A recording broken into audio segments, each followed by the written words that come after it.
Hello friends, welcome back to dev 11। और इस video में हम लोग देखेंगे कि कैसे हम लोग एक्सियोस का यूज़ करके एचटीटीपी रिक्वेस्ट कर सकते हैं। लास्ट फ्यू वीडियोस में हमने देखा कि कैसे हम लोग फेच एपीआई का यूज़ करके एचटीटीपी रिक्वेस्ट करते हैं। नाउ हम लोग उन्हीं चीज़ों को एक्सियोस से इम्प्लीमेंट करेंगे एंड अलोंग द वे हम लोग ये देखेंगे कि एक्सियोस का क्या फ़ायदा है ओवर फेच रिक्वेस्ट। ओके, तो आइए शुरू करते हैं। तो सबसे पहले तो मैं एक्सियोस का डॉक्यूमेंट लूँगा। ये जो आपको दिख रहा है एक्सियोस एच टी पी, ये इसका डॉक्यूमेंटेशन का लिंक है।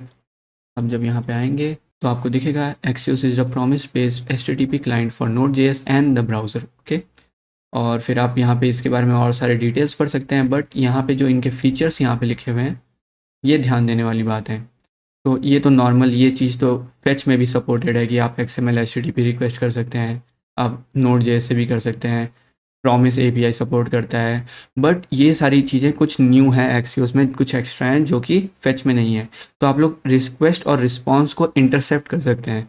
तो बेसिकली आप एक ऐसा हुक्स लगा सकते हैं जिससे आप रिक्वेस्ट या रिस्पॉन्स को इंटरसेप्ट करके, हो सकता है आप उसको मॉडिफाई करना चाहें बिफोर आप रिक्वेस्ट कर रहे हैं, या फिर कोई रिस्पॉन्स आया आप उसको किसी तरीके से कन्वर्ट करना चाह रहे हैं, या उस पर कुछ मैनिपुलेशन करना चाहते हैं रिस्पॉन्स पे बिफोर वो आपके कंपोनेंट के पास जाए, तो वो सब आप लोग यहाँ कर सकते हैं। फिर transform request and response data. अब हो सकता है कि आपको रिक्वेस्ट का डेटा को किसी तरीके से ट्रांसफॉर्म करके भेजना है, हो सकता है आपको उसको इनकोडिंग कुछ करके भेजनी है सर्वर पे ताकि वो वैसे एक्सेप्ट करे डेटा को, या रिस्पॉन्स का डेटा इनकोडेड आ रहा है तो आप उसको डिकोड करके वैसा करना चाहते हैं। तो ये सब आप लोग यहाँ पे इसका एक्सियोस का यूज़ कर सकते हैं। फिर कैंसिल रिक्वेस्ट। तो हो सकता है कि मान लेते हैं मैं ये एक कंपोनेंट है, मैं अभी इस पेज पे हूँ। ओके, हो सकता है मैंने यहाँ पे किसी एक बटन को, मान लेते हैं ये कोई एक बटन हो, इस पेज में बटन नहीं है बट मान लेते हैं ये एक बटन है। ओके, इसको मैंने क्लिक किया तो वो एक एपीआई कॉल किया। ओके, बट वो एपीआई हो सकता है 5 सेकंड का टाइम ले रहा है, उससे पहले ही मैं इस पेज से दूसरे पेज में चला गया, लाइक दिस।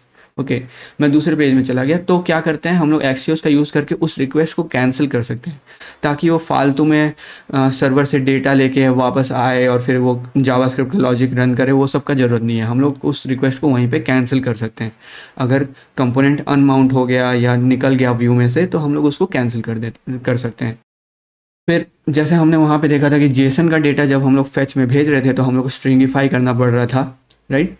तो ये चीज़ यहाँ पे नहीं करना पड़ता है, ये ऑटोमेटिक ट्रांसफॉर्मेशन कर देता है जेसन का डेटा को। और लास्टली इसका एक बहुत अच्छा फीचर है which is client side support for protection against X S R F. Okay, so ये एक तरीके का क्रॉस साइट रिक्वेस्ट फॉर्जरी का एक तरीका होता है। बेसिकली जो मेलिशियस एक्टिविटीज़ होती हैं उनमें से ये एक तरीका है। आप इसके ऊपर और थोड़ा रिसर्च कर सकते हैं एंड ये कोर्स के स्कोप से बाहर है, बट ये Axios is a bit more secure. आप लोग ये जान सकते हैं कि a bit more secure when you are using Axios. एक एडिशनल लेयर ऑफ सिक्योरिटी आपको मिल जाती है जो कि फेच में नहीं मिलती है। ओके, सो ये तो हो गए हमारे बेनिफिट्स ऑफ एक्सियोस। अब हम लोग देख लेते हैं एक्सियोस कहाँ सपोर्टेड कहाँ कहाँ पे है। ओके, सो हमेशा आप किसी भी वेबसाइट का सपोर्ट चेक करने के लिए एक वेबसाइट खोल सकते हैं जिसका नाम है caniuse.com। Okay, caniuse। ओके, सो इस वेबसाइट में आपको जो भी जिसकी भी लाइब्रेरी, जो भी जिसका भी सपोर्ट चेक करना है उसका नाम लिखेंगे। तो जैसे मान लेते हैं मैं एक्सियोस लिखता हूँ तो यहाँ पे आ गया मेरा रिजल्ट एक्सियोस। इसका ब्राउज़र कंपैटिबिलिटी मैं देखने जाऊँगा, और जैसा कि हम लोग देख रहे हैं कि लेटेस्ट क्रोम में भी सपोर्टेड है, मोजिला में भी, सफारी में भी, ओपेरा में भी, माइक्रोसॉफ्ट एज न्यू वाले में भी एंड आई में भी सपोर्टेड है। सो हो सकता है कि कहीं पे आप फेच नहीं यूज़ कर पा रहे हैं बिकॉज आपका एप्लीकेशन थोड़ा ओल्ड टाइप का है, तो आप लोग एक्सियोस का यूज़ करके आई में भी कर सकते हैं। ओके, और अगर हम लोग सेम चीज़ को देखना चाहें for fetch,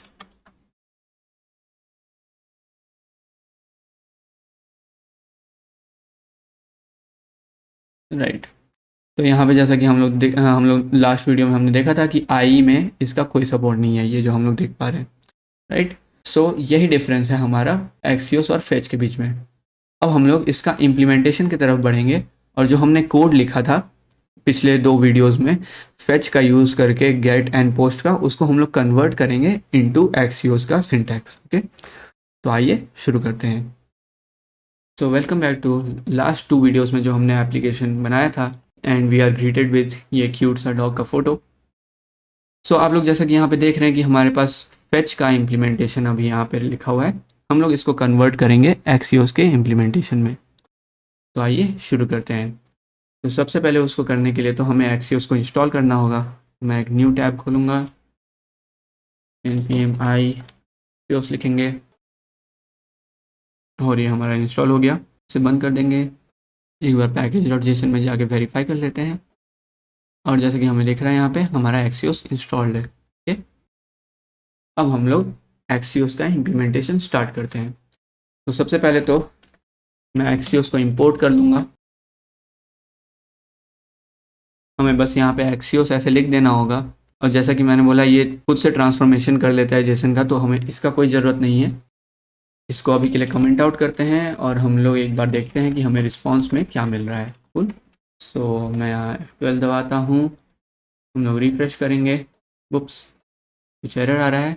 oh right, Axios एक डिफ़ॉल्ट इंपोर्ट है, तो हम लोग यहाँ एक्सियोस ऐसे लिखेंगे। ओके, अब मैं इसे फिर से रिफ्रेश करता हूँ और जैसा कि हमें दिख रहा है यहाँ हमारे पास नॉर्मल तरीके से डेटा आ गया। पिछला हमने फेच में क्या देखा था कि हमें इसे डॉट देन करके रिस्पॉन्स को response.json में करना पड़ रहा था, बट इसमें वो चीज़ें नहीं करनी पड़ेंगी हमें। राइट, हमें सिंपली रिस्पॉन्स में मिल गया। एक्सियोस ने वो जो ट्रांसफॉर्मेशन करना था डेटा का रिस्पॉन्स जेसन डेटा में, वो चीज़ एक्सियोस ने हैंडल कर लिया। तो हमें जैसा कि यहाँ पे दिख रहा है कि रिस्पॉन्स में एक डेटा की है, उसके अंदर हमें मैसेज और स्टेटस दिख रहा है। और आप लोग ये भी ध्यान दे रहे होंगे कि किस तरीके कितना अच्छी तरीके से इसने सब चीज़ों को बांट दिया। जैसे हेडर्स हमें मिल रहा है अलग से, फिर हम लोगों को कुछ कन्फिग अगर हमने सेट किया हो तो वो भी मिल रहा है कि मेथड गेट था या पोस्ट था, टाइम आउट हुआ कि नहीं एंड ऑल। तो ये सब चीज़ें भी हमें मिल रही है।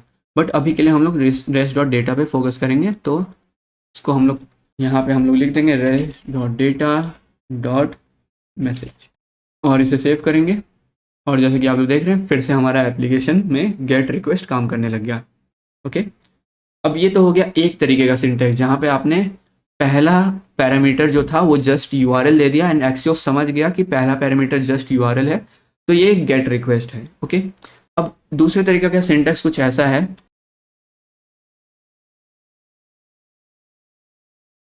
जब आप लोग ऐसे लिख देंगे तो same way it works. Okay, मैंने रिफ्रेश किया, फोटो लोड हो गया डॉग का, फिर से रिफ्रेश करेंगे, फोटो लोड हो गया। तो हो सकता है कि आपके टीम में कुछ नए लोग आते रहते हैं या फिर बहुत लोग मिल के कोड कर रहे हैं, तो अगर हम लोग वो सिर्फ वैसे यूआरएल लिख देंगे तो हो सकता है किसी तरीके का कन्फ्यूजन क्रिएट हो सकता है। राइट, तो उस चीज़ को अवॉइड करने के लिए हम लोग इसको एक्सप्लिसिटली ऐसे मेंशन कर सकते हैं कि यूआरएल ये होगा and this is a get method, ताकि सबको समझ में आए। तो अगर जो कभी एक्सियोस से पहले काम नहीं भी किया है किसी ने, अगर आपकी टीम में कोई ऐसा है, तो वो भी समझ जाएंगे कि okay I am you are calling this URL with this method, okay, which is a get. So ये हो गया दूसरा तरीके का हमारा सिंटैक्स, किस तरीके से हम लोग लिख सकते हैं। सो ये तो हो गया हमारा गेट रिक्वेस्ट। अब हम लोग मूव ऑन करेंगे और जो हमने ये पोस्ट रिक्वेस्ट किया था फेच का यूज़ करके, उसे कन्वर्ट करेंगे एक्सियोस में। तो पोस्ट रिक्वेस्ट का सिंटैक्स भी दो तरीके का अवेलेबल है। पहला सिंटैक्स हम लोग देख लेते हैं।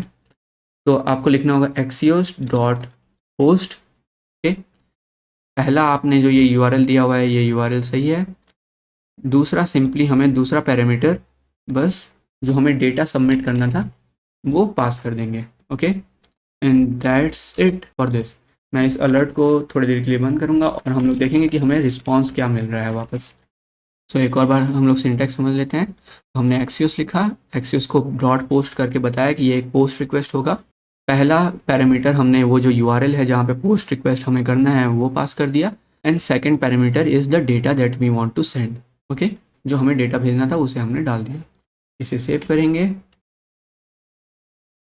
एंड अब मैं अपना डेटा लिखूँगा यहाँ, एक रैंडम फ़ोन नंबर एंड और ईमेल आईडी और सबमिट करूँगा। और जैसा कि आप लोगों को दिख रहा है यहाँ पे हमारा एक पोस्ट रिक्वेस्ट गया जिसने हमारा ये सारा का सारा पेलोड लिया और हमें रिस्पॉन्स में मिल गया। ओके, नाउ आप लोग एक चीज़ ध्यान दे रहे होंगे कि जब हमने फेच का यूज़ किया था तो हमें जेसन डॉट स्ट्रिंगिफाई करके इसे स्ट्रिंगिफाई करना पड़ रहा था। बट एक्सियोस के बेनिफिट्स में जैसा कि हमने देखा कि वो खुद से ट्रांसफॉर्म कर देता है, ऑटोमेटिकली ट्रांसफॉर्म करता है जेसन डेटा को। ओके, सो इसने क्या किया, हमने नॉर्मल जेसन डेटा दिया, उसने उसे स्ट्रिंगिफाई करके जो वेब पे भेजना था वैसे भेज दिया। ओके, सो ये तो हो गया हमारा एक तरीके का पोस्ट का syntax. Now second way to do this is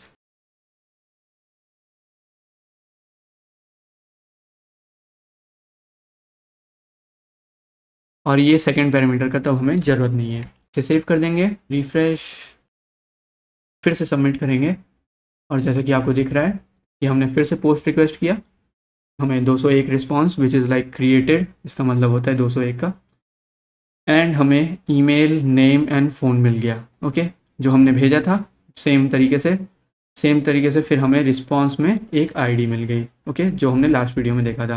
and जो हम लोग यहाँ पे रिस्पॉन्स को प्रिंट कर रहे हैं उसमें हमें सर्वर से आया हुआ रिस्पॉन्स यहाँ पे प्रिंट हुआ दिख रहा है। ओके, सो ये तो हो गया हमारा एक्सियोस का इम्प्लीमेंटेशन। फेच का हमने जो रिप्लेसमेंट करके एक्सियोस का इम्प्लीमेंटेशन किया, गेट एंड पोस्ट रिक्वेस्ट का। Okay, so most of the time आप लोग ये वाला सिंटैक्स प्रेफर करेंगे, ये एक्सियोस और फिर यूआरएल लिख देना एंड गेट मेथड स्पेसिफाई कर देना, क्योंकि हो सकता है आपकी बहुत बड़ी टीम है, मल्टीपल पीपल लोग काम कर रहे हैं, कुछ लोगों को एक्सियोस नहीं आता है, तो उन लोग के लिए this will be simpler to understand. Okay, so अब हम लोग देखते हैं कि एक्सियोस के कुछ फ़ायदे क्या हैं ओवर नॉर्मल हमारा जो हमने फेच यूज़ किया था उस पे। ओके, तो मैं यहाँ पे एक न्यू फाइल क्रिएट करूँगा जिसका नाम हम लोग दे देते हैं axios.js। ओके, यहाँ पे हम लोग सबसे पहले तो इंपोर्ट कर लेंगे एक्सियोस को, फिर हम लोग axios.create करके एक इंस्टेंस को क्रिएट करेंगे। तो सबसे पहले हम लोग देख लेते हैं कि यहाँ पे हम लोग क्या क्या पास करना है। तो हम लोग बेस यूआरएल दे देंगे जो हमने यहाँ पे जेसन प्लेस होल्डर का यूज़ किया था। ओके, मैं आपको समझाता हूँ कि यहाँ क्या हो रहा है।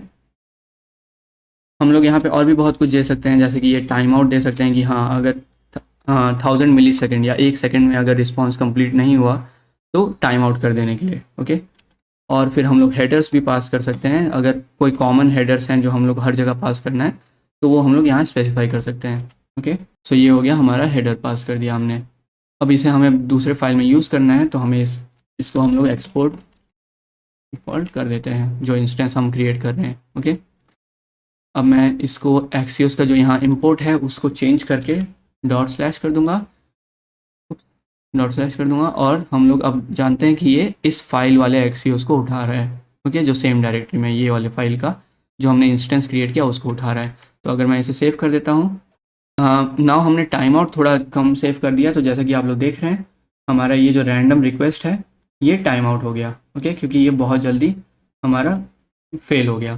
तो हम लोग इसको थोड़ा सा बढ़ा देंगे और जैसा कि हम लोग देख रहे हैं कि हमारा फ़ोटो फेच होने लग गया 3 सेकंड करने पे टाइम आउट को। ओके, तो ये तो हमारा काम कर रहा है, जैसा हमने वेरीफाई कर लिया। अब एक चीज़ ध्यान देने वाली बात है कि हमने यहाँ बेस यूआरएल तो स्पेसिफाई किया था Jason place holder typecode.com। Okay, but हम लोग यहाँ पे फिर एक्सियोस में यूआरएल यूज़ कर रहे हैं ये वाला।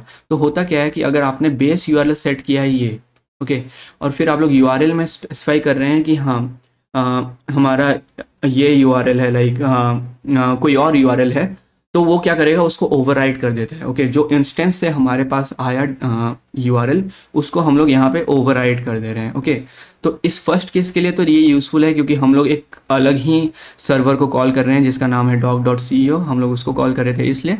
बट सेकंड केस में अब देखते हैं कि इसका फ़ायदा क्या होगा अगर हमने बेस यूआरएल यहाँ मेंशन कर दिया है।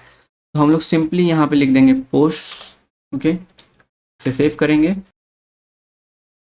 मेरा फॉर्म सबमिट फिल्ड ही है और मैंने कॉल कर दिया और जैसा कि आप लोग देख रहे हैं जेसन प्लेस होल्डर पे पोस्ट रिक्वेस्ट हमारा चला गया। ओके, उप्स, ये वाला मैंने प्री फ्लाइट को गलती से क्लिक किया था इसलिए वो हो रहा है।